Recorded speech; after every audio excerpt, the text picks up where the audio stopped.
everyone's coffeeed up. Good morning, YouTube land. How's it going?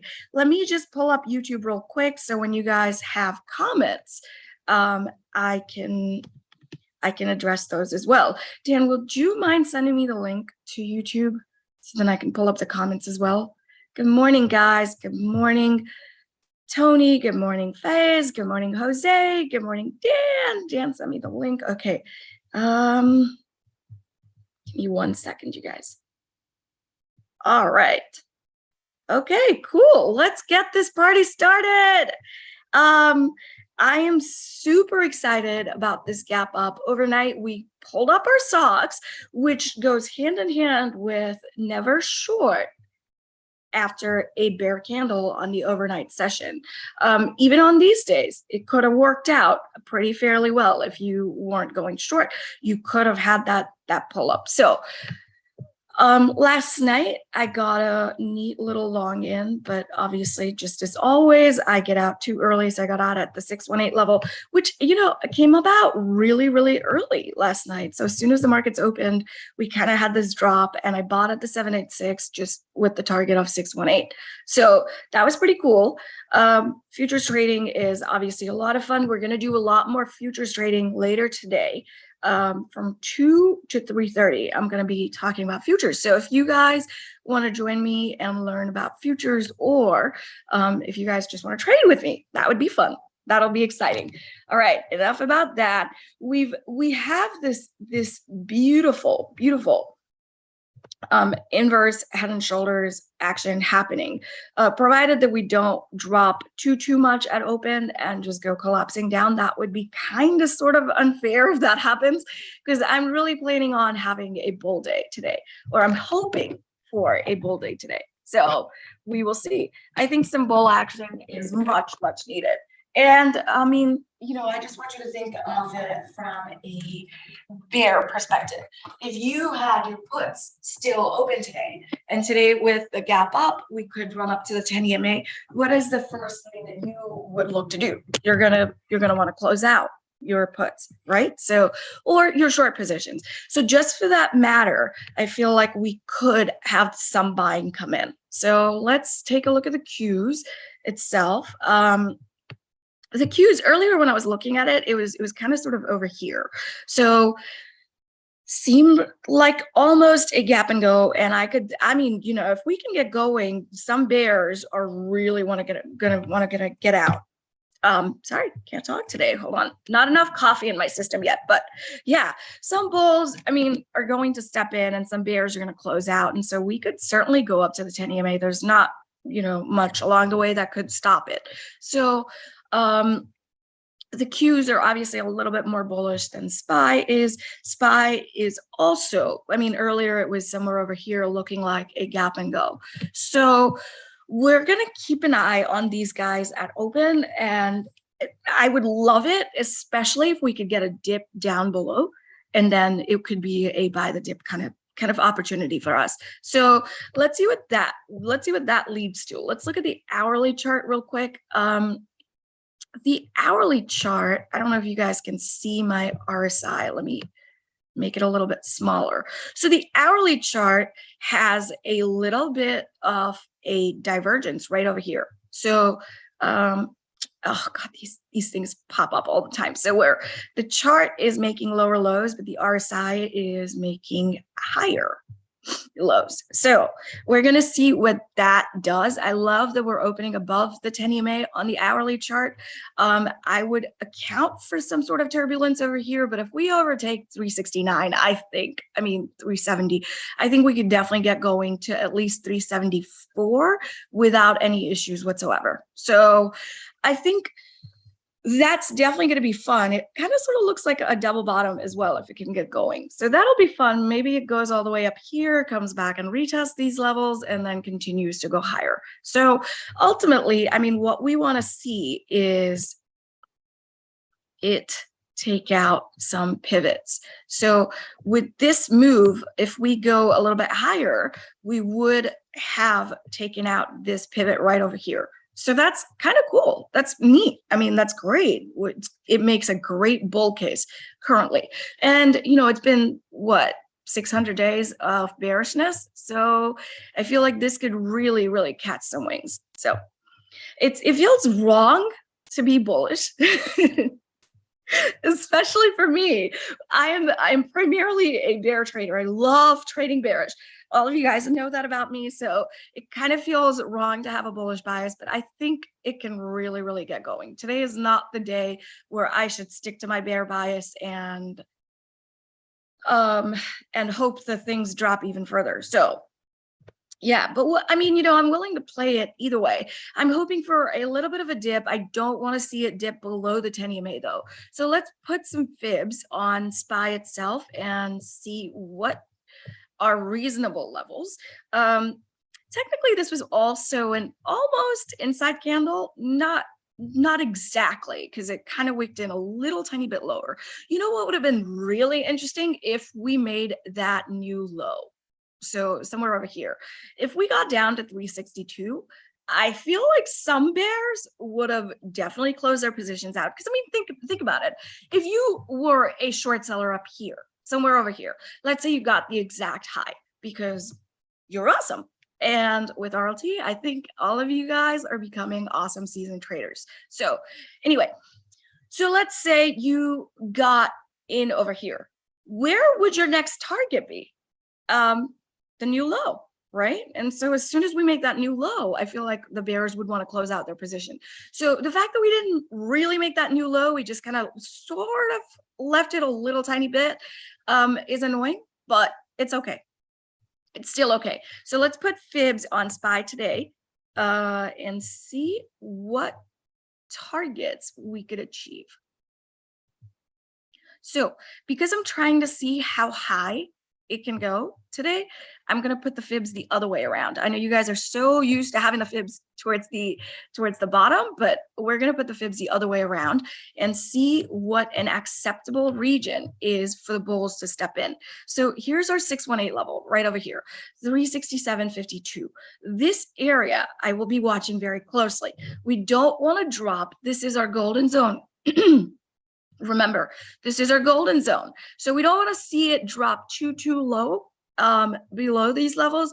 50% level is still acceptable. I would like it a little bit less if that happened though. But anyway, we will have a bullish bias around this range if it can come down here, and I will look for reversals from there on to go a little bit higher. I feel like SPY could also take off. I mean, look how much higher. I mean, the range is beautiful over here. The 10 EMA is all the way up here, and there's not much stopping it. So realistically, here's our 1618 level at 375.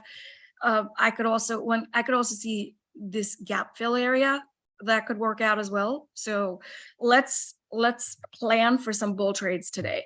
Qs, same exact thing. Qs, I feel like a little bit more bullish than SPY, but that's acceptable. I mean, it's been beat down quite a bit. In other worldly news, Cathie Woods is uberly bullish still and feels like this is the bottom, and they had this beautiful interview of hers on CNBC. So I'm not going by that. I'm strictly talking about just day trading perspective for today. And I feel like, today, if we dip down here on the Qs and get bought up, I definitely could see this happen on the Qs.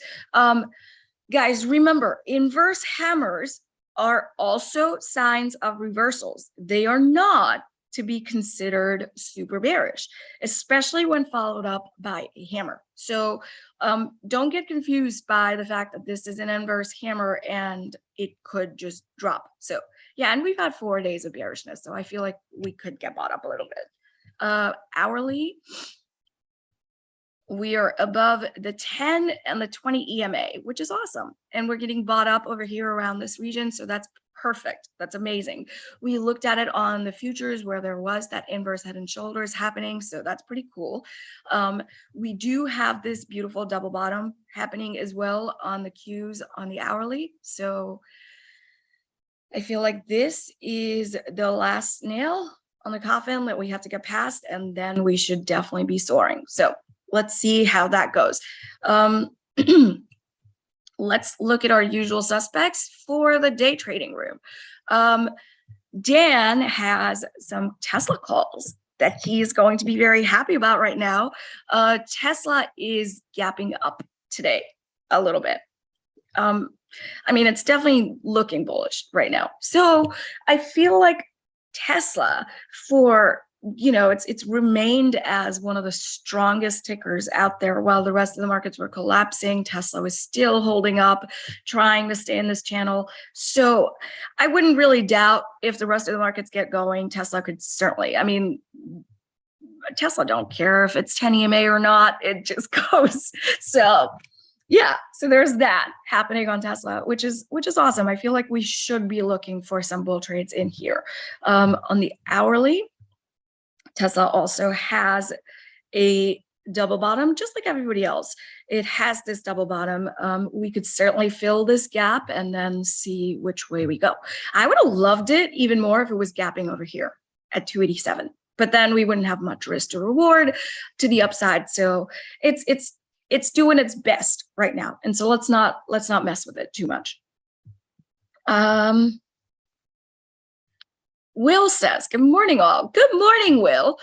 Tony says, I have a call on Tesla too. Yay, Tony, you're going to be a happy camper today for sure. I mean, yeah, and the only thing that I could say is hang on to it, my friend. Let's just see where the markets take us today. I wouldn't be surprised if we pulled up to 290. 290 is certainly a level of resistance on Tesla. It's been a level of resistance on it. So 290 is certainly, I mean, there's definitely, going to be turbulence over here. But until then, we have a good range to head into. So let's see how that plays out. Let's see what our boy Apple's doing. Apple also gapping up almost to the 10 EMA, which I'm not really worried about. It's gapping up a tad little bit, comparatively. It's not a little bit of a gap, but it's gapping up close to the 10 EMA. So let's see what Apple can do. I love that we're gapping up above this level that we had drawn out. So this was the run up of the previous. Here we go. So this was the previous low and the previous high. And so we're just trying to see how much it retested. It looks like it retested almost to the 618 level. And this is the buying zone. This is where all the buyers should step in if it's going to go higher. So I could certainly, I mean, hey, if it's a bullish day, I could certainly see it go up all the way to 158. I don't know if Apple's going to be able to achieve all of that today, but if it's an extremely bullish day, I wouldn't be super worried about it. So yeah. Apple's looking good too on the daily. AMD, these guys have been beat down pretty much a lot. And so these are the tickers that I'm super excited about. The people that have been the weakest kid on the block for a while. That's the ones that I'm looking at for a bullish momentum. I feel like AMD's got a good range to achieve if it can get going. So definitely keeping an eye on this guy. I'm going to put some fibs on here and see how high we can realistically go on AMD. And, I rely very heavily on fibs because it just gives me realistic buying ranges. So if you're somebody that never knows when it is time to buy the dip and where exactly is the dip level, here we go. Put some fibs on it and it will tell you exactly the levels that it should respect. So AMD should be getting bought up in this zone. The 786 to 618 is the zone that it should be getting bought up in. It's currently hovering around the 50% range. I don't want to see it lose this or this level at all. I mean, I really want it to hold and then go higher, or I don't want to see it go up and then get rejected over here. That's not going to be fun for AMD. So it could, in that scenario, it could just turn into like an inside candle and it could just keep getting smacked from here down to the 236 to up here again. And that's not fun. Inside candles for day trades are never fun because no one's really trapped. If AMD was gapping up here, it would have been beautiful. It would have been perfect, but we will keep an eye on this. These are the weaker tickers, so remember, these can get going really, really quickly. So yeah, definitely keeping an eye on AMD. I'm gonna move this up a little bit higher than Apple. Amazon is another one that's got a beautiful, beautiful gap up. And I feel like it is going to hold, my friends, at least up to the 10 EMA. So let's get this planned up. So this is what I meant for the cues, you know, where there is that gap and we're gapping up above that gap. Amazon on the hourly looks like an inverse head and shoulders with this move up. So I feel like Amazon could also get going with the rest of the markets. And, you know, it's already taking out these pivots. So if one would want to see it this way, it's already taking out these pivot levels. So I could certainly see it go up to 120, come back down for a little bit of a retest, and then continue to go higher. So we could either buy it over here, or we could just pre-plan our trade and take the 10 EMA play because Amazon qualifies for it right at open to all the way to 120. So I'm just going to keep that in mind. If we can get an entry somewhere around here at the gap fill area with a stop somewhere down here for our targets, and that could be a good one-to-one risk reward, I would be open to that. So that's the only thing I'm really excited about Amazon on. I am going to put some fibs on it, of course, to make sure that we don't dip below certain levels. Fibs can also help you plan out stops, guys. So let's say we're planning on going bullish on Amazon, and we know that the 618 range is something that Amazon shouldn't let go of. So here we go. Now, my target is going to be 120.70 or wherever the 10 EMA is.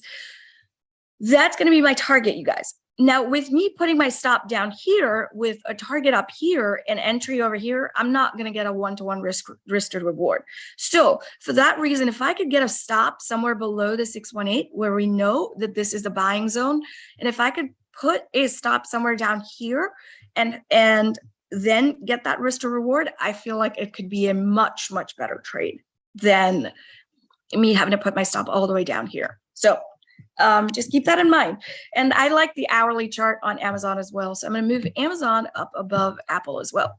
All right. Nvidia is our next plan. Nvidia has just been unfairly beat down. This is just horrendous. On the weekly, daily, it's just not looking good. This is its sorry, I don't know why I have this little cough thingy. But this is its last little saving grace. Okay, these guys, this level, these guys right down here. If I could draw a perfect box, I would draw it from here to here. I just want you guys to imagine, since my drawing skills are not exactly perfect. Let's see.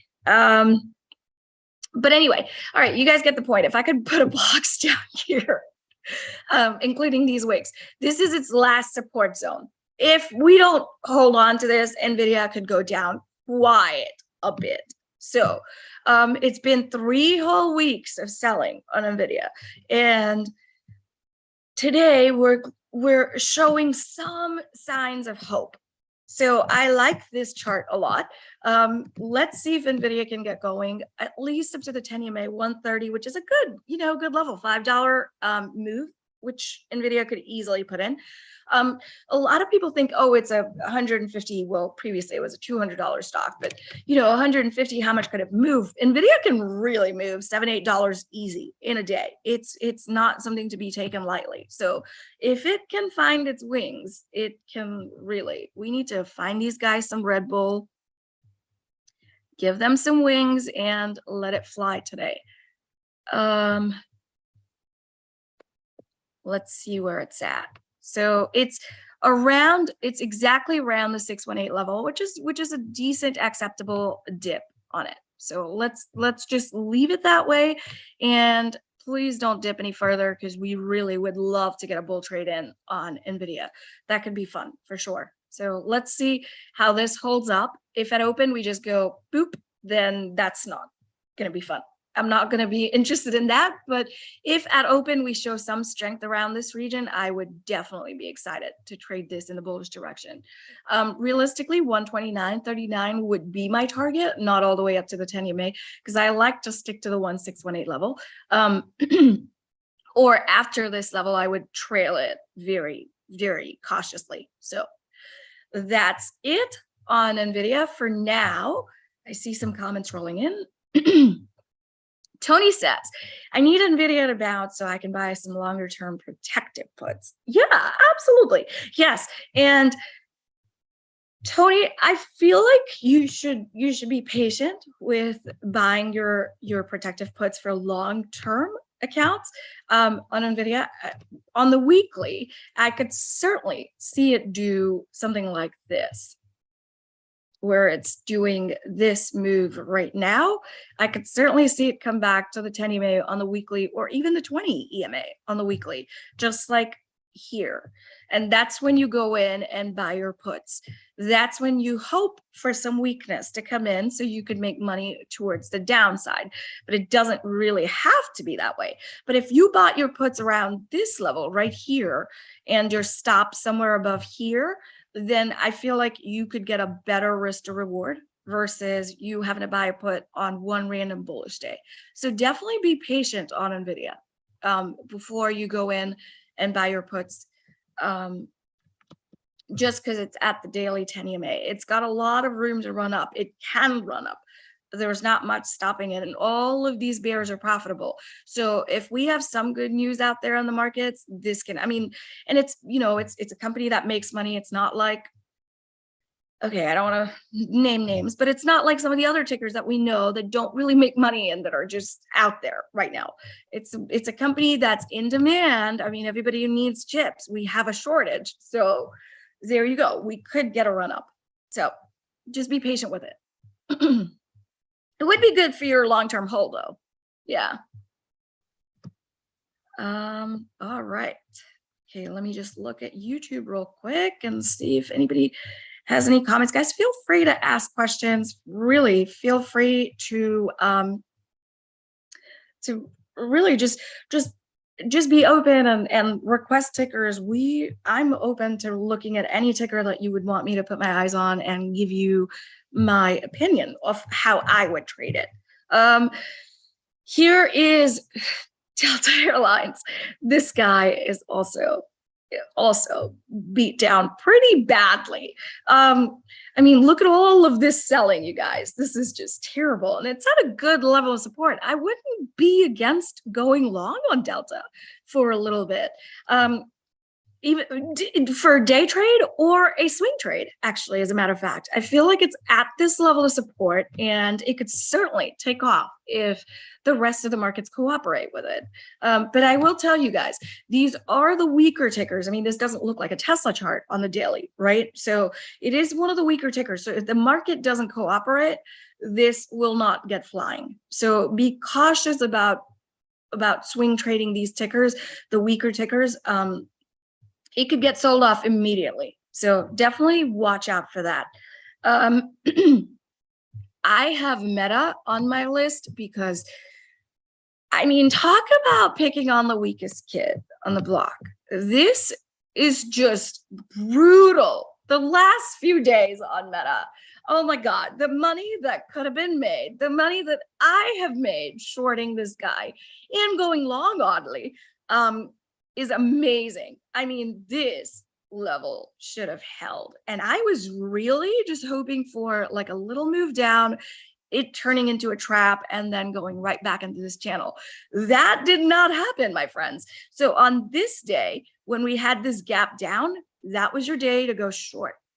This was a beautiful retest, and I feel like we could get bought up a little bit and then come back more. So really just just be cautious with this guy also going long-term long. But as far as today's day trade is concerned, if the markets get going, provided if I'm watching the NQs right now and they are slightly dipping a little bit more than I would like it to be, but they're still up quite a bit. So it's acceptable for them to dip a little bit more. Overnight sessions are pretty, I mean, it got bought up 1.3% overnight. So some dip is definitely acceptable. On Meta, I feel like if the market's going to get going, we can also find good risk to reward type of plays on this guy. Heavily shorted stock out there.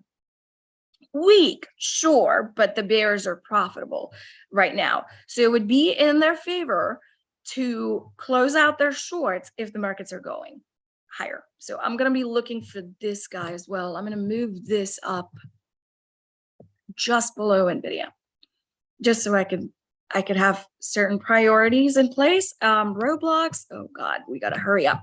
4 minutes until the market's open. Roblox, you know, not much to see here. I feel like it could definitely get going, just like the broader markets, and it's close to its 10 EMA. It got rejected yesterday, just kissed it and then got rejected. So I feel like it's close to its 10 EMA, and today it could certainly go see the 20 right up here. So I wouldn't be afraid. It is in this zone, and we're buying it at the bottom of the channel technically. So I could definitely see it go up to 41 level, you know, somewhere where this trend line acts up again as a resistance. But for an uber bullish person that wants to look at it that way, this is a bull flag currently happening.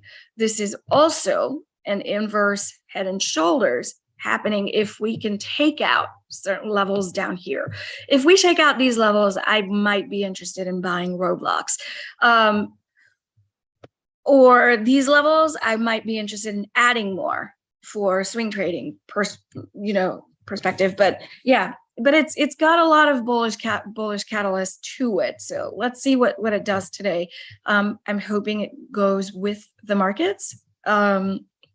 I don't personally like trading Roblox a lot. I feel like it doesn't move as much as some of the other tickers.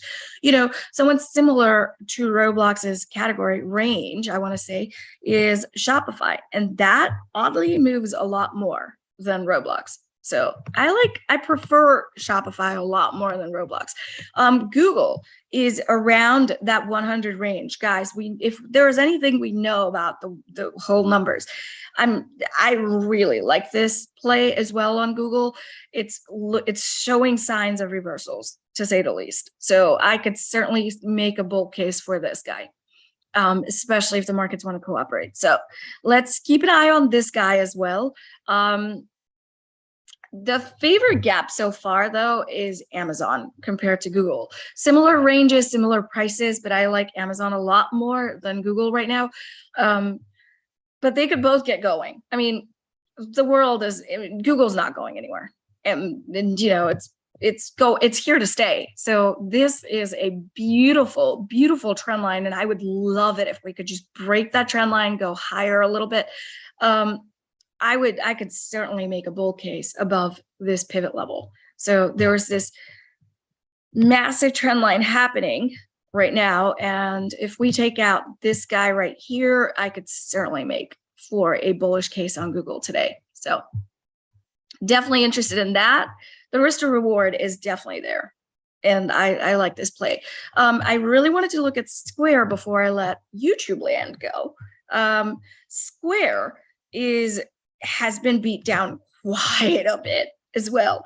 It's at this good level of support. We kind of just poked our heads below it. And this is what I was expecting Meta to do, but it didn't do that. It just continued to go lower. But if we can get above in this zone, I think Square's got a much wider range to go up today. So keep an eye on this guy.